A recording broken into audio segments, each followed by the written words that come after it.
Olá, tudo bem? Seja bem-vindo ao canal Meu Momento com Deus. Nessa ocasião nós teremos o nosso estudo guiado.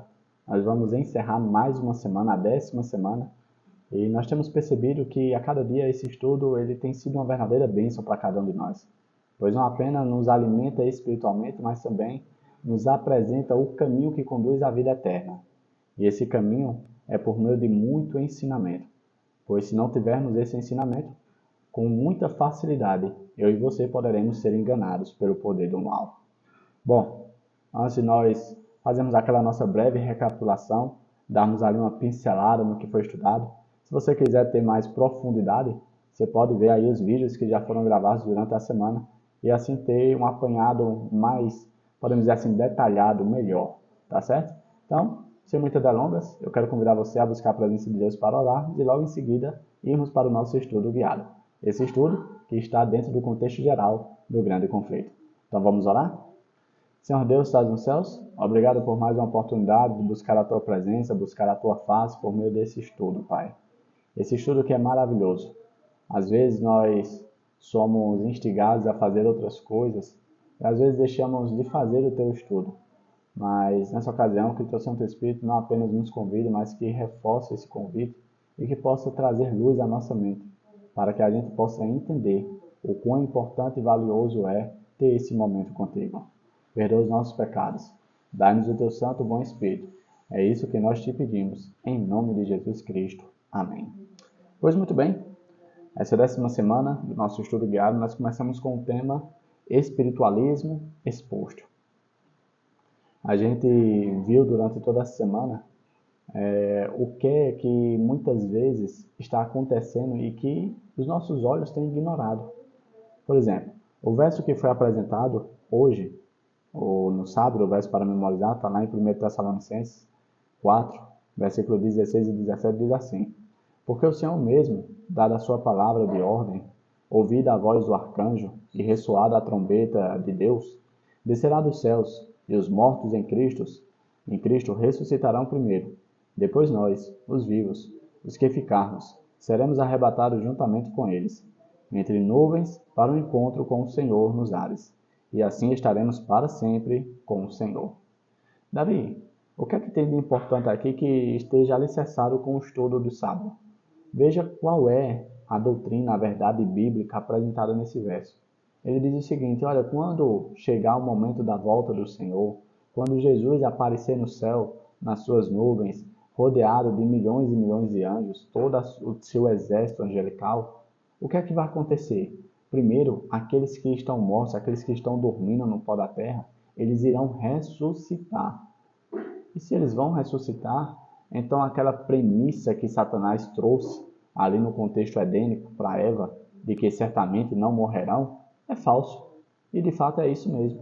O que a Bíblia está querendo dizer é que todas as pessoas que passam pela experiência da morte estão no pó da terra, aguardando a breve volta do Senhor. E aí ele conclui: depois que passar essa etapa, dos mortos serem ressuscitados, serem transformados, serem arrebatados para a presença de Deus nos céus, os vivos que estiverem ali vivos por ocasião da volta do Senhor, eles também serão arrebatados até a presença de Deus. E isso vai acontecer quando? Quando Jesus voltar. Ou seja, a ideia que foi até abordada aqui no dia de sábado, de pessoas terem a experiência aí de quase morte e ter visto uma luz, ter visto coisas, pessoas, tal. Essas situações podem até ser reais, mas não tem fundamento bíblico.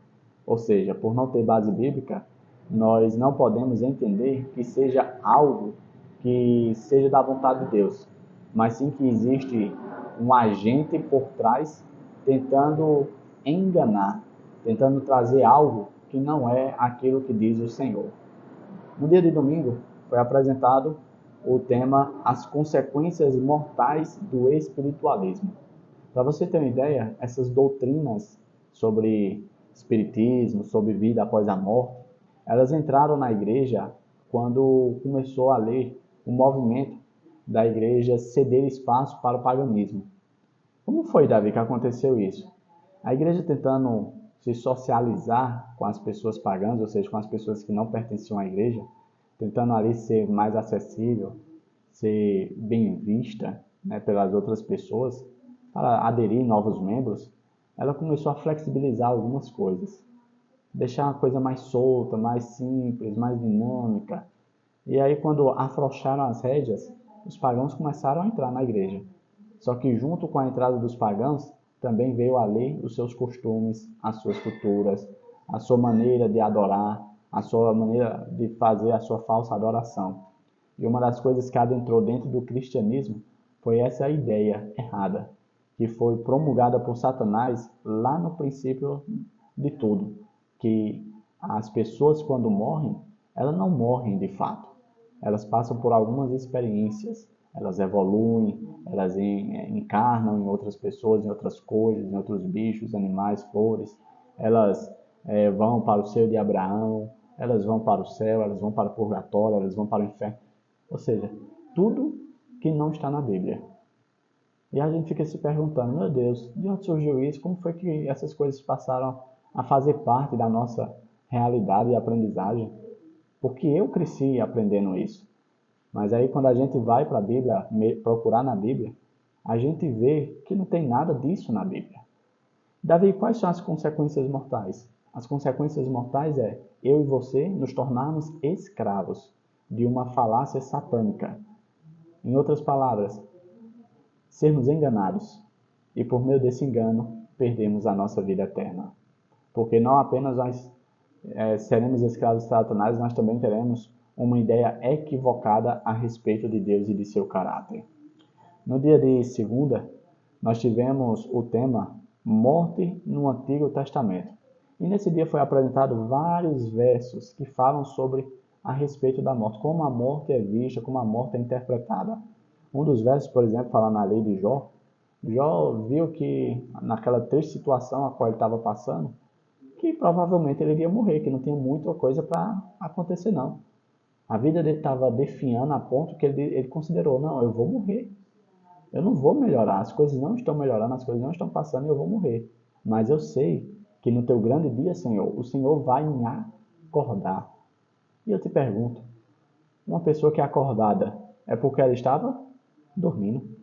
Quando você é despertado pelo seu despertador, por a pessoa que mora junto com você, pelo seu amigo, pelo seu familiar, é porque você estava dormindo. No Antigo Testamento, a morte é apresentada como um sono, ou seja, um momento de inconsciência. Quando você está dormindo, você está totalmente desligado, você não sabe o que está acontecendo ao seu redor, você não sabe se passou alguém na rua, você não sabe qual é o humor que seu vizinho está vivenciando naquele momento. Você está inconsciente, está dormindo. Você não controla as coisas que estão ao seu redor, você não tem consciência de nada. E a Bíblia apresenta no Antigo Testamento exatamente essa comparação. Quando uma pessoa morre, passa pela triste experiência da morte, essa pessoa fica inconsciente. E aí, no dia de terça-feira, tivemos o tema Morte no Novo Testamento. E aí fica o grande questionamento. Será que o Novo Testamento confirma o Antigo Testamento? Nós precisamos entender, queridos amigos e irmãos, é que, independente do livro, da parte bíblica, do qual espaço ele está separado ou que se encontra, nós devemos entender que todos os autores foram inspirados pelo Espírito de Deus. E por serem inspirados pelo Espírito de Deus, por mais que estivessem vivendo em períodos diferentes, fossem pessoas diferentes, não podia haver dissonância na mensagem. Então é claro que no Novo Testamento o assunto da morte é a mesma coisa do que está no Velho. É tanto que nesse dia de terça-feira foi trazido o contexto ali da ressurreição de Lázaro. Quando Jesus recebeu a mensagem que Lázaro tinha morrido e que ele foi avisar para os seus discípulos dizendo, olha, a gente vai partir, a gente vai até Lázaro, vai visitar, porque ele está descansando, ele dormiu. Os discípulos, quando ouviram isso, tinham pensado, oxe, Lázaro está dormindo. E perguntaram, por que a gente precisa ir lá despertar? E aí Jesus teve que ser claro, não, Lázaro não está apenas dormindo, Lázaro morreu. E eu estou indo lá para ressuscitá-lo, porque ele morreu. Mas como foi que Jesus tratou o assunto da morte? Tratou como um sono. A mesma forma do Antigo Testamento, ou seja, a Bíblia, independente do Testamento, ela fala a mesma linguagem para o mesmo assunto. No dia de quarta-feira, nós tivemos o tema Espiritualismo nos Últimos Dias, parte 1.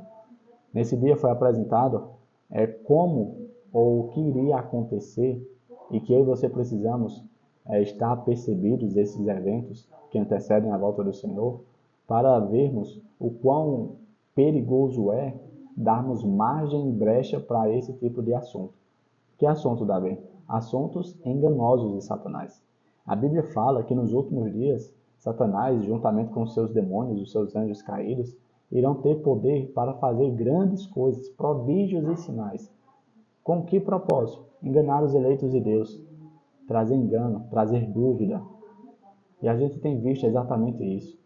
Homens que se dizem, como é que podemos dizer, santos, ungidos de Deus, espalhando e comunicando mentiras, coisas que não estão na Bíblia. E muitas pessoas têm se deixado levar, têm se deixado enganar. Por quê? Porque não estão procurando na palavra de Deus as respostas dos questionamentos. Não têm aprendido diretamente da fonte. Tem sido delegado a responsabilidade do aprendizado a outras pessoas. E aí você acaba se colocando numa situação em que você será massa de manobra de opinião alheia. E isso não é bom, isso não é prudente, isso é muito perigoso e pode levar você para a mesma situação que será destinada para o inimigo de Deus, Satanás e seus anjos, que é a morte eterna, o lago de fogo e enxofre. No dia de quinta-feira, nós tivemos a continuação desse tema, Espiritualismo nos Últimos Dias, parte 2. E aqui foi trazido mais textos para reafirmar o quão perigoso é nós não estarmos alicerçados no estudo da palavra. Sabe por quê? A Bíblia fala que Satanás ele pode se transformar até em anjo de luz. E o que é que ele vai fazer, Davi, nos últimos dias? Ele vai tentar imitar a volta do Senhor. Você sabe como Jesus vai voltar? Se você não sabe, imagina quando sair nos noticiários, Jesus está no deserto, Jesus entrou naquela casa, Jesus está fazendo tal milagre, o que é que você vai fazer? Opa, eu quero ver Jesus. Eu quero encontrar com Jesus. Ele veio, ele voltou, ele veio me buscar. Quando na verdade será Satanás tentando parecer com Jesus. Quando eu e você meditamos na palavra, quando eu e você estudamos a palavra, quando eu e você investimos tempo de qualidade no estudo da palavra, eu e você temos acesso a um conhecimento não apenas acerca da morte, mas de amplos assuntos que nos protegem de sermos enganados. Chegamos ao nosso estudo adicional, que é o complemento da semana, e aqui nós vamos ver que vai apenas agregar em todo o estudo da semana. E eu separei um ponto aqui bastante interessante que diz assim, ó. Outra menina que teve uma experiência de quase morte durante uma cirurgia cardíaca disse que encontrou seu irmão na vida após a morte, o que a surpreendeu, pois ela não tinha irmão. Quando voltou à consciência e contou a seu pai, ele revelou a ela pela primeira vez que ela, de fato, tinha um irmão, mas ele havia morrido antes de ela nascer. Davi, o que é que aconteceu isso? Ela não viu o irmão dela mesmo? Ela não foi para o local onde o irmão dela que tinha morrido estava? Não, não foi, queridos. O que eu gostaria de dizer, para, de certo modo, encerrar, é o seguinte. A Bíblia ela deixa de maneira muito clara que Satanás tem poder. Tem poder, poder de verdade. E ele não vai usar esse poder simplesmente para mostrar que tem poder. Ele vai usar esse poder para enganar o povo, os filhos de Deus. O que nada mais aconteceu aqui foi que ele se utilizou desse poder para impressionar aquela garota e usar o testemunho dela para reverberar uma mentira que tem sido promulgada desde o princípio deste mundo, desde o tempo do Éden. Certamente não morrerá. Muitas pessoas têm se deixado levar por as emoções, pelo sentimento. Ou você acha que uma mãe que passou pela dor do luto, que perdeu ali um filho amado, que talvez ela se sente culpada por não ter dito as palavras que tanto queria, que está ali com remorso, com o coração partido, você acha que se ela não ver o seu filho, ouvir a voz do seu filho, sentir o cheiro do seu filho, você acha que ela não vai acreditar que é o filho dela? É por meio desses eventos sobrenaturais que Satanás vai promulgar a grande mentira que foi responsável por enganar a primeira mulher desse mundo, Eva. Certamente não morrerá. A Bíblia em nenhum momento deixa margem para isso. Eu quero encerrar esse nosso estudo guiado fazendo a seguinte reflexão. Você conhece a parábola sobre os dois fundamentos, ela é bastante conhecida. E a parábola diz basicamente assim: havia uma casa que tinha sido construída sobre a rocha e em determinado momento caiu ali fortes chuvas, os rios transbordaram, houve enchentes e várias adversidades. Porém, aquela casa não foi abalada, ela foi atingida, mas não caiu, não foi derrubada, não sofreu dano nenhum, porque estava sobre um forte fundamento. Mas houve outra casa que passou pela mesma situação, porém o fundamento ao qual ela foi construída foi areia. E você sabe que a areia ela não tem nenhuma firmeza, não é uma base sólida. E o que aconteceu foi que aquela casa ruiu e veio ao chão.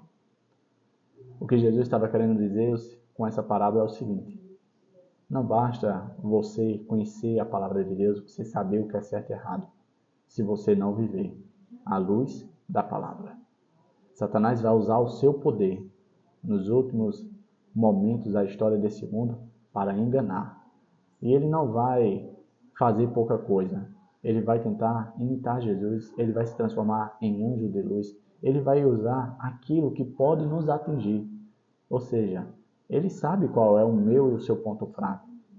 Ele vai se utilizar desse ponto fraco para tentar nos desestabilizarmos, para fazer com que a gente tropece, peque, caia, abandone a rota que conduz à vida eterna. Davi, como é que eu posso lidar com isso? Como é que eu posso vencer essa situação, essa prova? Somente pela palavra de Deus. Eu gosto sempre de, quando falo sobre isso, de eventos sobrenaturais, de se utilizar o método de Jesus. Quando Jesus foi ressuscitar o Moisés, ali está descrito no livro de Judas, ele disse o seguinte, quando Satanás começou a argumentar que Moisés não poderia ser salvo porque ele tinha pecado, que ele deveria ser condenado. A única palavra que Jesus disse foi: que o Senhor te repreenda. Eu e você precisamos ter a seguinte dimensão: Satanás é poderoso, mas nosso Deus é mais. Eu e você não somos palho para Satanás, mas Jesus já o venceu na cruz.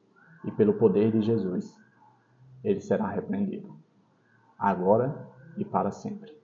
Papai do céu te abençoe, te proteja de todo mal.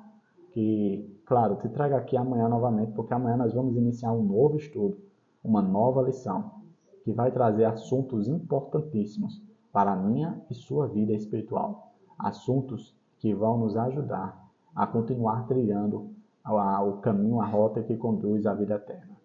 É isso? Até a próxima e tchau, tchau.